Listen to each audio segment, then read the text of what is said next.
Since day one of Special Agent Christopher Deedy's trial, prosecutors have focused heavily on how much he had to drink, whether he was in any position to carry a gun, and why he didn't choose to simply back away. Defense attorneys say the decorated agent was doing his job to protect and serve and was forced to take deadly action. The defendant was fueled by alcohol, primed by warnings given him by his friends about the hostile locals, and ignited by the power of his Glock. This case, ladies and gentlemen, is about self-defense and defense of others. I answered the phone, and there was an officer on. Excuse me. In the early morning hours of November 5th, 2011, the lively buzz at a Waikiki McDonald's erupted into a deadly rumble as federal agent Christopher Deedy and friends, Colin Elderts and Shane Medeiros, crossed paths, then clashed. Throughout the trial, what Deedy consumed, and as I got closer and he spoke, I could smell it on his breath. And Elderts in constant question. So all three substances were present simultaneously. A possible player in the McDonald's confrontation that soon followed. So it went from joking to bothering, annoying, and then bullying?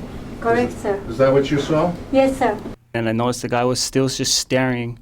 So then I said, you know, do you still have a problem? Like, we told you that we were just joking around with you, but yeah, you're still staring at us. Deedy testified he noticed the moment Elderts and Medeiros walked in, stepping in when he says they kept harassing a customer. It's your testimony that at no time that night did you ever see him show his badge?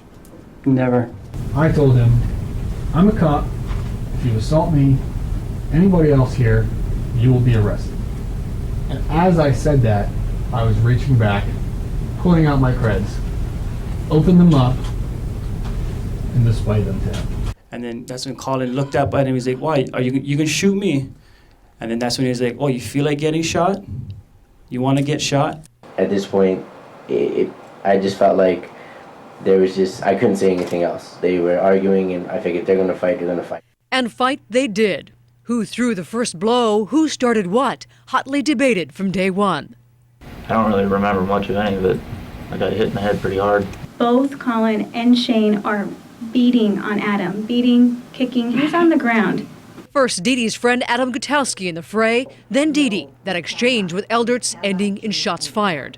He was delivering the blows. He would come back and down, back and down. When you pulled the trigger, you intended to kill Mr. Elderts, correct? I intended to stop the threat. And what happened? Instead of coming down with a punch, he just came down on top of me. Those vivid moments in the aftermath. Deedy aiding a dying Elderts, covered in blood at the ER, realizing the weight of what happened that night. I had just fought for my life, and I believe I just killed a man. And I just heard that I was under arrest for murder. Closing arguments are scheduled for next week, with attorneys getting their final chance to convince jurors their case tells the real story. You bet we'll be covering that from start to finish. Back to you.